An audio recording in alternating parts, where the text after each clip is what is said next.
உலங்கவர் ஓவியமே உலங்கவர் ஓவியமே உற்சாக காவியமே ஓடை நறுமலரே உடையவள் புதுநலமே அன்பே அமுதே இன்பமே இனிய தென்றலே பணியே பலரச சுவையே மன்மத விளக்கே மாணிக்க சுடரே என்று எனது அன்னை தமிழை வர்ணித்து வணங்கி இங்கு கூடியிருக்கின்ற அனைத்து பொதுமக்களுக்கும் பொறுப்பாளர்களாகிய எனது உயிர் அண்ணன்மார்களுக்கும் எனது மாலை நேரத்து வணக்கம். இன்றைக்கு எனது உரையை தொடங்குவதற்கு முன்பு ஒரு சம்பவம் சொல்லிக்கிறேன். காலையில் நாங்கள் திருத்திரமுடியிலிருந்து என்னுடைய நண்பர்கள் சகோதரர்கள்லாம் பேருந்தில் வந்துட்டு இருந்தோம். அப்போ இது மாதிரி நாங்கள் கிட்டத்தட்ட இங்கே வேதாந்திய சட்டமன்ற தொகுதி நெருங்கின உடனே எங்கள் அண்ணன் கார்த்தி அவர்கள் நிற்கிறாங்க, நீங்கள் வாக்கு செலுத்துங்க அப்படின்னு சொல்லி நாங்கள் வரும்போதே பேருந்தில் கருத்து கணிப்பு கேட்டுட்டு வந்துட்டு இருந்தோம்.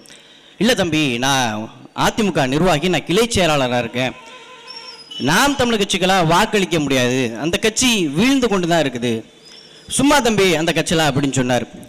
அப்படி சொன்ன உடனே எனக்கு தோணுச்சு, எனக்கு பாரதியினுடைய பாடல் தான் ஞாபகம் வந்தது. பாரதி என்ன சொல்கிறார்? பாரதியினுடைய பாடல் தான் எனக்கு ஞாபகம் வந்தது. தேடி சோறு நிதம் தின்று பல சின்னஞ்சிறு கதைகள் பேசி வாடி துன்பமிகு உழன்று பிற வாட பல செயல்கள் செய்து நரைகூடி கிளப்பருவம் மீது பல வேடிக்கை மனிதர்களை போல வீழ்வேன் என்று நினைத்தாயோ அப்படிங்கிறார். அதே போல உலகின் ஒப்பற்ற தலைவன், உயர்ந்த தலைவன், தன்மான தலைவன், எனதுயிர் தலைவன் மெதுவே பிரபாகரனின் பிள்ளைகள், சீமானின் தம்பி தங்கைகள் வீழ்வேன் என்று நினைத்தீர்களோ என்று அவர்கள் நான் பதில் சொல்ல விரும்புகிறேன். நீங்கள் வீழ்ந்து கொண்டுதான் தம்பி இருக்கிறீங்க, தோற்று கொண்டேதான் இருக்கிறீங்க அப்படின்னு சொல்றாரு. நீங்க கடைசி வரைக்கும் கத்தி கொண்டேதான் தம்பி சாகணும் அப்படின்னு சொன்னார் அவர். சாராயம் குடித்து சாவதை விட தன்னுடைய கடைசி காலம் வரைக்கும் திமுகவுடைய அனைத்து பொறுப்பாளர்களுடைய வாரிசுகளுக்கு குட்ட முட்டாளு குனிரவனு முட்டாளுங்கிற மாதிரி முட்டு கொடுத்து சாவதை விட அதிமுகவிற்கு தன்னுடைய கடைசி காலம் வரைக்கும் 70-80 வயது வரைக்கும் முட்டு கொடுத்து சாவதை விட பிடித்த நடிகரை பார்க்க போய் சினிமா பைத்தியமாக போய் சாவதை விட தான் பிறந்த இனத்திற்கும் மண்ணுக்கும் மொழிக்குமாக போராடி கடைசி காலம் வரைக்கும் போராடி சாவது எவ்வளவோ மேலியா, எவ்வளவோ மேல். இன்றைக்கு தமிழர் நிலம் செழிக்க நாம் தமிழர் ஆட்சி என்ற தலைப்புல பொதுக்கூட்டம் நடக்கிறது. தமிழர் நிலம் செழித்துதான் இருந்தது 1300க்கு முன்பு. பிறகு பிறமொழியாளர்கள் ஆட்சிக்கு வந்தார்கள், பிறகு திராவிட கொள்ளையர்கள் ஆட்சிக்கு வந்தார்கள். அவர்கள் வந்த பிறகு எம் இனம் அழிந்து கொண்டிருக்கிறது, எம் இனம் வீழ்ந்து கொண்டிருக்கின்றது. நாம் தமிழர் கட்சி ஆட்சிக்கு வந்தாதான் தமிழர் நிலம் செழிக்குமா? நாம் தமிழர் கட்சி முன்வைக்கிற அரசியல் என்பது இந்த மண்ணிற்கும் மக்களுக்குமான அரசியல். எல்லா கட்சிகளை விட திமுக, அதிமுக, பக்காமாஸ் கட்சியை விட மாற்று அரசியல், மாறுபட்ட அரசியலை நாங்கள் முன்வைக்கின்றோம். இந்த நாடு விடுதலை பெற்றதிலிருந்து 1947 1967 வரை இந்த இந்திய பெருநிலத்தையும் சரி தமிழ்நாட்டையும் சரி ஆட்சி செய்தது காங்கிரஸ் கட்சி. அந்த காங்கிரஸ் கட்சி தமிழர்களுக்கு எதிரானவர்கள், காங்கிரஸ் கட்சிக்கு நாங்கள் தான் நேர் எதிரான சக்தி என்று சொல்லி ஆட்சி அதிகாரத்தை கைப்பற்றியது திராவிட முன்னேற்ற கழகம் அறிஞர் அண்ணா தலைமையில். பிறகு ஆட்சி அதிகாரத்திற்கு வந்து முதலில் மாநில உரிமைகளை பேசிய திமுக பிறகு போக போக தன்னுடைய சுயலாப தேவைக்காக, தன்னுடைய கூட்டணி நலனுக்காக, அற்ப பதவிக்காக ஒட்டுமொத்த மாநில உரிமைகளையும் மத்திய அரசிடம் அடகு வைத்தது. கச்சத்தீவை அடகு வைத்தது, மாநில கல்வி உரிமையை அடகு வைத்தது. அதன் அடகு வைத்ததன் விளைவாகத்தான் 2009 மே 18 எம்மிடம் கொத்து கொத்தாக கொன்றளிக்கப்பட்டது.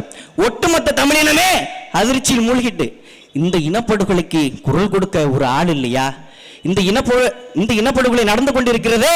திமுகவினுடைய தலைவர் ஐயா கருணாநிதி அவர்கள் இனப்படுகொலை பத்தி ஒரு செய்தி கூட போடாமல் மாநாட மயிலாட கலைஞர் டிவியில போட்டுக் கொண்டு இருக்கிறாரே என்று ஒட்டுமொத்த தமிழினமும் எதுவும் செய்வதறியாது முழித்துக் கொண்டு இருந்த பொழுது பிரபாகரன் தீவிரவாதி என்று பட்டம் சூட்டிய இந்த மண்ணில் பிரபாகரன் தீவிரவாதி அல்ல, ஈழம் வேறு தேசமல்ல, என்னுடைய தொப்புள் கொடி உறவுகள் தான் அவர்கள் என்று, பிரபாகரன் தீவிரவாதிகள் அல்ல, அவர் உலகின் ஒப்பற்ற தலைவன், உயர்ந்த தலைவன் என்று அரணியூரில் இருந்து ஒரு குரல் வந்தது. அவர்தான் எம் பெரியப்பா சீமான் அவர்கள்.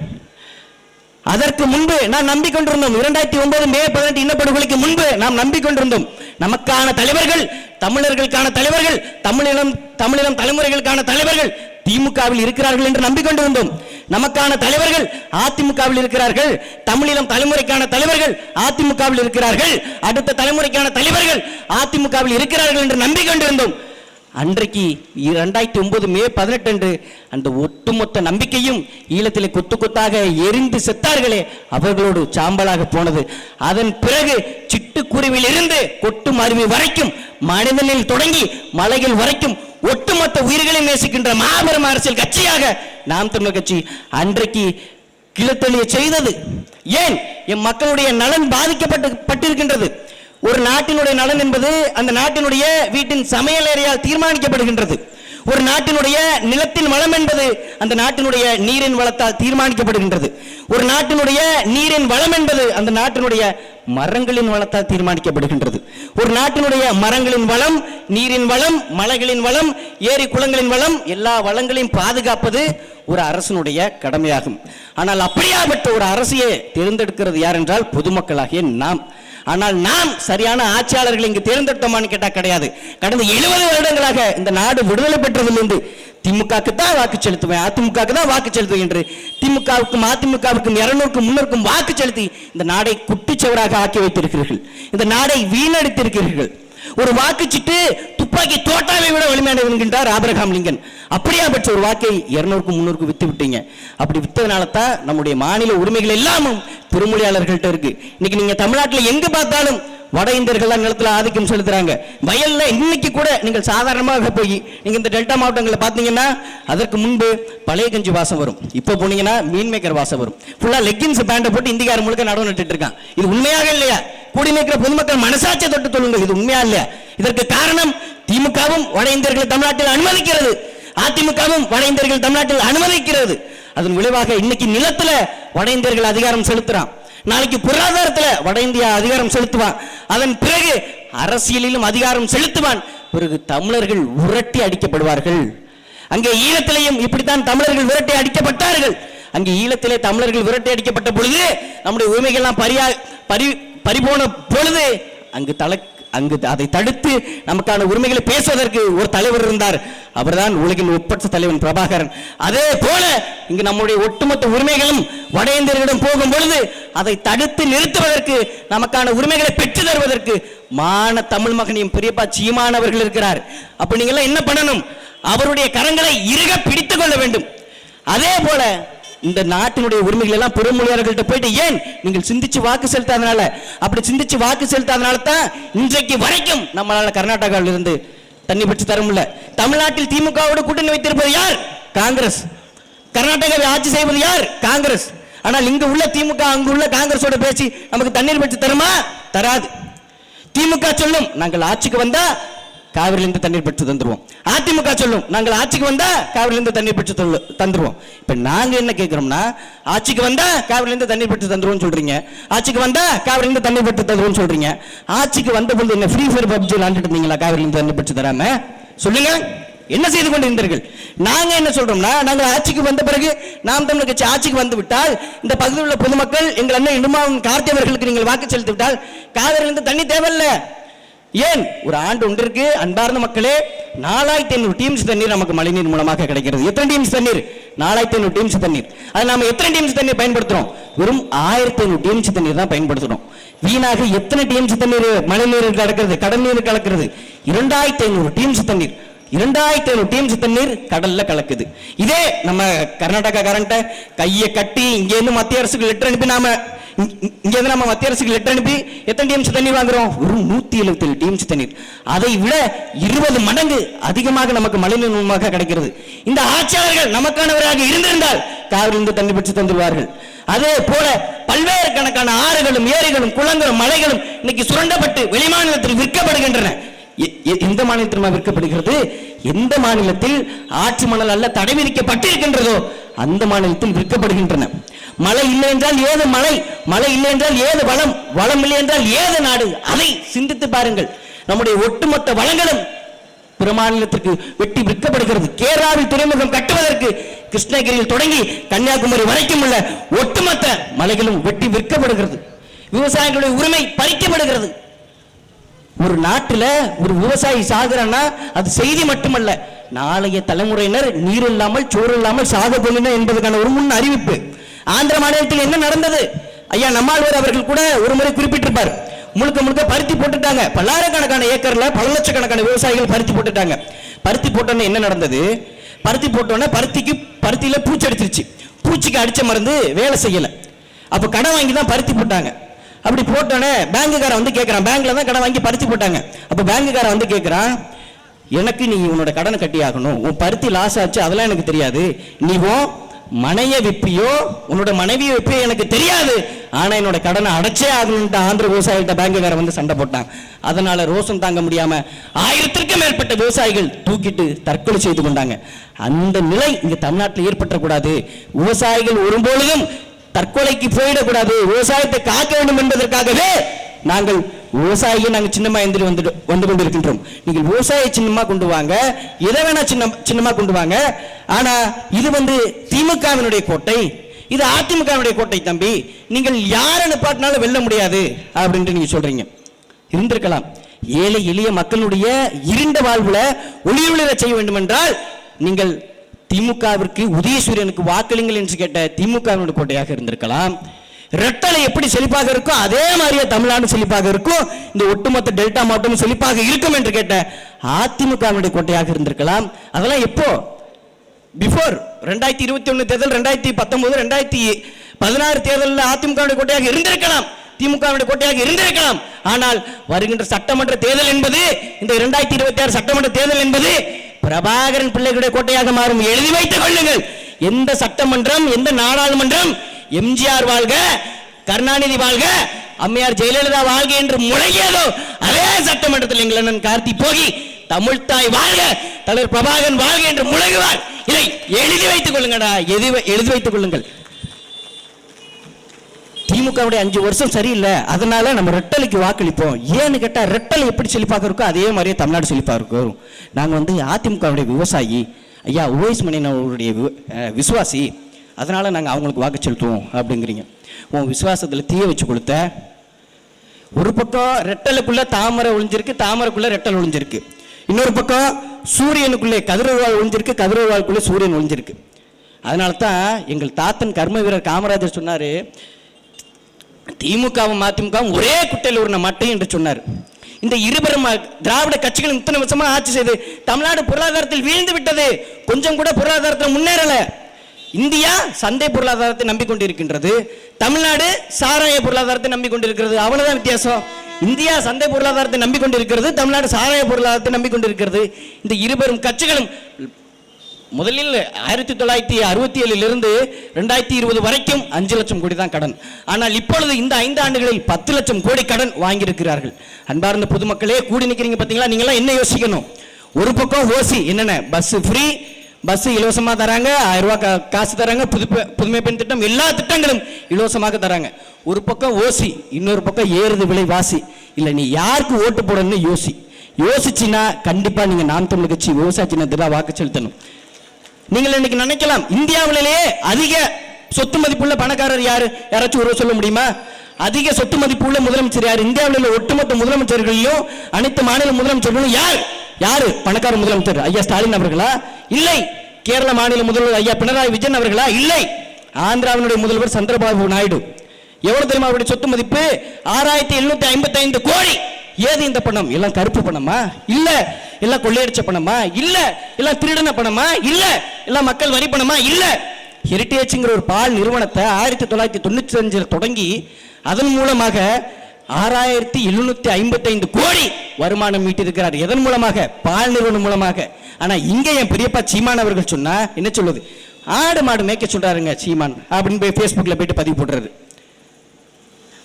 பாலினுடைய சந்தை மதிப்பு 3 லட்சம் கோடி. ஆனா ஒரு ஆண்டிற்கு டாஸ்மார்க் மூலமாக கிடைக்கிற மதிப்பு என்பது வெறும் 50,000 கோடி. பாலில் மதிப்பு இருக்கிறது. உங்களுக்கு எல்லாம் ஒரு உளவியல் நோய். என் அன்பானவர்களே, என்ன நோய் உங்களுக்கு? மரம் வளர்ப்போம் மழை பெறும் என்று பள்ளிக்கூடத்தில் எழுத வேண்டியது, பஸ் பின்னாடி எழுத வேண்டியது, கார் பின்னாடி எழுத வேண்டியது. ஆனா நாம் தமிழர் கட்சி மரங்களின் மாநாடு நடத்தினா என்ன சொல்லுது? சிரிப்பு காட்டுறாருங்க சீமான் அப்படிங்கிறது. விவசாயி மகன் வண்டி முன்னாடி எழுத வேண்டியது, விவசாயி மகன் வீட்டில் எழுத வேண்டியது, விவசாயி மகன் பள்ளிக்கூடத்திலும் சரி, காலேஜிலும் சரி, வீட்டில் இருக்கும்போது சொல்லி செவுத்துல எழுத வேண்டியது விவசாய மகன். ஆனா விவசாயத்தை அரசு பண்ணி ஆக்கவே நாம் தமிழர் கட்சி சொன்னா சீமான் சிரிப்பு காமிக்கிறார் அப்படிங்கிறது. பல பேர் வந்து மாணவர் பாசத்தில் உள்ள பிள்ளைகள்கிட்ட அப்படியே அட்வைஸ் பண்றது, தம்பி சீமான் பின்னாடி போகாதீங்கப்பா, ரொம்ப ஆபத்தான ஆள் அவர். நேற்று ஒரு பேச்சு, இன்னைக்கு ஒரு பேச்சு பேசுறாரு. யார் இவர்? நம்முடைய அப்பா அம்மா விட இவ்வளோ அட்வைஸ் பண்றா அப்படின்ற ஆளு. ஒருவேளை பெரிய இயக்கத்தில் இருப்பாரோ, சரி நம்மளாம் சேர்ந்து அவரோட போயிட்டு பயணிப்போம் அப்படின்னு பார்த்தா, நீங்க என்னென்ன பண்ணிட்டு இருக்கீங்க அப்படின்னு கேட்டா, சீமான திட்டி நான் ஃபேஸ்புக்கில் பதிவு எழுதி போட்டு இருக்கேன்ப்பா. உன் பதிவில் தீய வச்சு கொடுத்த சேட்டை தானே இது. சேக்குவார் என்ன சொல்றாரு? உங்களால் போராட முடியவில்லை என்றால் எழுதுங்கள், எழுத முடியவில்லை என்றால் பேசுங்கள், பேச முடியவில்லை என்றால் உங்கள் ஊரில் உள்ள மக்களை ஒன்றிணைந்து போராடுங்கள், அதுவும் முடியவில்லை என்றால் பேசாம செவுனியோன்னு இருங்க, அதுவும் உங்களால் முடியவில்லை என்றால் தயவு செய்து போராடுபவர்களை கிண்டல் செய்யவோ கேலி செய்யவோ எதுவும் செய்ய வேண்டாம். நாங்கள் மக்களுக்காக போராடி கொண்டு இருக்கிறோம், எங்களை நீங்கள் ஒருபொழுதும் விமர்சனம் செய்ய வேண்டாம். நீங்க பாட்டில் ஒரு ஓரமா இருங்க. எங்களிடத்தில் வீரம் இருக்கிறது, விவேகம் இருக்கிறது, ஆற்றல் இருக்கிறது, அறிவு இருக்கிறது, எல்லாம் இருக்கிறது. என்ன எங்களிடத்தில் இல்லை? ஆட்சி அதிகாரம் இல்லை. நம்மகிட்ட என்ன இல்ல? கனிம வளம் இல்லையா? காட்டு வளம் இல்லையா? நீர் வளம் இல்லையா? மண் வளம் இல்லையா? மலை வளம் இல்லையா? எல்லா வளமும் இருக்கிறது. ஆனால் நம்மிடத்தில் என்ன இல்லை? ஆட்சி அதிகாரம் இல்லை. அந்த ஆட்சி அதிகாரம் யார்கிட்ட இருக்கு? என் பெரியப்பா சீமான் அவர்கள்ட்ட இருக்கா? இல்ல கீழே உட்கார்ந்துருக்க எங்களுடைய அண்ணன் கார்த்தியண்ணன் அவர்கள்ட்ட இருக்கா? எங்கள் அண்ணன் சாட்டியண்ணன் அவர்கள்ட்ட இருக்கா? எங்கள் அண்ணன் ராஜேந்திரன் அவர்கள்ட்ட இருக்கா? யார் இடத்துல அதிகாரம் இருக்கிறது? கை கட்டி நின்று வேடிக்கை பார்த்து கொண்டு இருக்கீங்க பார்த்தீங்களா? உங்களிடத்தில் இருக்கின்றது. அந்த அதிகாரம் எது? அந்த ஆயுதம் எது? என் பெரியப்பா சீமான் அவர்களே சுமந்து வந்திருக்கின்ற இந்த விவசாய சின்னத்தான். அந்த விவசாய சின்னத்தில் நீங்கள் வாக்களித்து எங்கள் அண்ணன் காத்தியவர்களை நீங்க வெற்றி பெற செய்யணும். பாரதி என்ன சொல்கிறார்? உழவுக்கு வந்தனை செய்வோம், வீணில் உண்டு கழித்திருப்போர் நிந்தனை செய்வோம்ங்கிறாரு. விவசாயத்தை முன்னெடுப்பவர்களை ஆதரிப்போம், அவர்களை வரவேற்போம், அவர்களை வணங்குவோம். ஆனா எதுவுமே பண்ணாம விவசாயம் செய்யறவனை கிண்டல் செய்யறான் பாரு, அவனை விரட்டி அடிக்கணுங்கிறாரு. பொதுமக்களாகிய நீங்கள் எங்கள் அண்ணன் கார்த்தியவர்களோட கைகோர்த்து விவசாயத்தை முன்னெடுக்கிற நாம் தமிழர் கட்சி எங்களை நீங்கள் ஆதரிக்கணும். யாரை விரட்டி அடிக்கணும்? திமுகவும் அதிமுகவும் இந்த பகுதிக்கு வாக்கு கேட்டு வந்தா அவர்களை விரட்டி அடித்து விட்டு எங்களன் கார்த்தியவர்களை நீங்க சட்டமன்றத்துக்குள்ள அனுப்பணும், அனுப்பியே ஆகணும். அனுப்புனா தான் வேதனை தொகுதி பொழைச்சுக்கும். இல்லைன்னா அடுத்த 5 வருஷத்துக்கு அவ்வளவுதான். அடுத்த 5 வருஷத்துக்கு ஒன்றும் செய்ய முடியாது. திமுகவும் அதிமுகவும் ஒண்ணுதான். திமுகவுடைய ஆட்சி காலத்தில் பாலியல் வன்கொடுமை நடக்கிறது, அதிமுகவுடைய ஆட்சி காலத்தில் பாலியல் வன்கொடுமை நடக்கிறது. திமுகவும் விவசாயிகளுக்கு எதிரானவர்கள் தான். திமுக என்ன செய்கிறார்கள்? 5000 ஏக்கர் பரப்பளவுல பரந்தூர் விமான நிலையம் கட்டுறாங்க. அதிமுக என்ன செஞ்சாங்க? 2018 சேலத்திலிருந்து சென்னை வரைக்கும் 8 வழி சாலை திட்டம் போடுறேன் அப்படின்னு சொல்லி பல்லாயிரக்கணக்கான ஏக்கர் விவசாய நிலங்களை அடிச்சாங்க. அதை போராடி தடுத்து நிறுத்தியது நாம் தமிழர் கட்சி. அதிமுக ஆட்சி காலத்துல ஸ்டெர்லைட்ல படுகொலை செஞ்சாங்க. இந்த ஸ்டெர்லைட்ல ஒரு ஆலை தூத்துக்குடியில் இருக்கிறது.